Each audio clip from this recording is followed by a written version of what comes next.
Sir, sino po sila, sir? Ken Austria po. Okay, boss Ken, anong auto nung dali natin, boss Ken? Toyota Big Body, XL Body po. XL body. Ito, boss, may tema po ba yung Corolla natin, boss? To be honest, before is ano siya, GT Gen 1 build kaso nagsawa na. Pero ngayon ang concept ko is track or circuit build na lang. Oo, circuit build. Naku ba, super sprint, ano, no? Oo, pwede sir, super sprint. Yan, well said. Boss Ken, syempre, very curious sa mga ka-auto natin.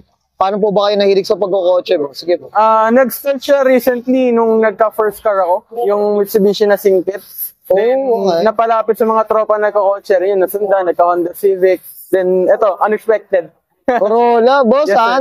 nasa Honda na to. Pero, kasi, ano yan, not to brand words naman tayo, boss brand Ken. wars, sir. Pero, respeto tayo dun sa mga naka-Toyota yan, boss. Honestly, yan yung second like ko kasi. Boss, syempre, boss Ken, dito sa Auto Kotse, familiar ka na dito. Check natin, loob, labas, makina, okay lang po? Okay lang sir, walang pwede. Pwede, so tara, check na natin.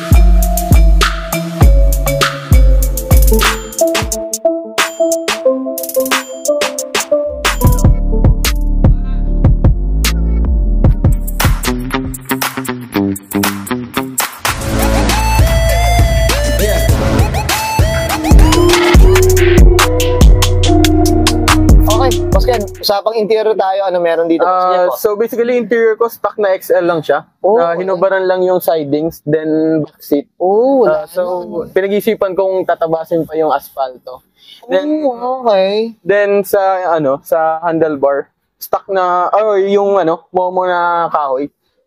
Medyo madulas lang. Tapos, upgraded na yung speedometer gauge ng pang GLI. Okay. Yun lang naman, sir, basically. Tsaka Excel to, no? Yes, sir, XL talaga. Kailangan lang talaga nung RPM ko. Yun yung importante. Yun yung importante. Yun yung importante rin talaga eh. Tsaka lighten din, di ba? Ito, magsesela na to siya, no? Boss Ken. Hindi pa ito daw, tatanggalin na daw.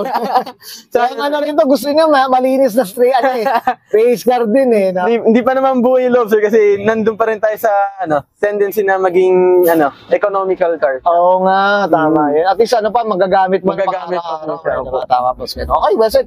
Boss Ken, okay na tayo sa loob. Check natin. Labas naman, okay lang. Okay, sir, wala pa. Tough long battery. Tough and long. Okay, usapang exterior tayo, Boss Ken. Ano meron dito, Boss? So yung pintura ko po, in exterior muna, sa grill is yung C-grill ng GT Gen 1. Okay.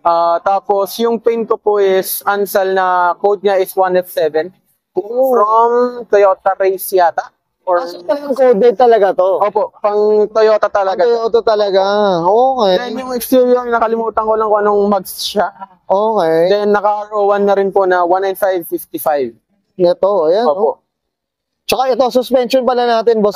Suspension, sir, nasa budget pa rin tayo. Okay. Putol muna, pero next week, hopefully na makabitan na natin yung Naku. 01 na coil over. Yun na.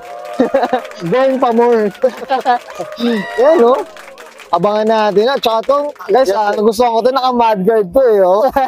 Parang ako to, eh, oh, naka-mudguard. Then, So, sir, GT Twin Cam 20 na stickers lang. Oh. Then, yung sponsor natin. hindi ako naniniwala. Mamaya abangan natin. Tingnan natin, sir, tingnan natin. Sticker lang. Then, yung basically stock sa labas. Tapos, Okay. yung sponsor ko na lang po and builder ko na si Kuya Arnold Francisco. Oh, yan. Up tayo dyan. Diyos ko, napakabait na tao. Napakabait po niyan. Hindi pa kami nakikita niya ulit, boss. Sa loading auto cruiser. Yan. Sige, ito yung kasalamin natin. Walang tint. Talaga, Walang tin po. Yung stock po ng Corolla, puro original po lahat. Oo. Then, nag-install na rin po pala ako ng third brake light. Okay. Kasi yung sa mga XL po, wala po siyang third brake light. Wala siya. Okay. Then, basically, yung likod po ginawa ko na lang na red-white na pang GLI. Para mas malinis. No? Para mas malinis Mas malinis. Opo. Then, yung exhaust po came from Kuya Joseph. Okay. JD Muffler po. JD Not specifically na kung ano pong model po siya. Yan. No. At tayo dyan. Okay. Boss Ken, okay na tayo dito sa labas. Hindi ako naniniwala dito sa sticker nila kanina. So tara, check na natin. Mas makina. So, usapang makina tayo. Sabi ko sa iyo mga ka-auto eh. Nagkamali. Sticker lang dapat. Mas anong meron dito ba? Sige Opo, ba? sa makina po is 4AG 20 valve. Nag-alo na po siya na combine na silver top and black top build po. Naka-TVs na rin po siya. Oo nga, ayan no. Opo. Boss, sinong builder natin po?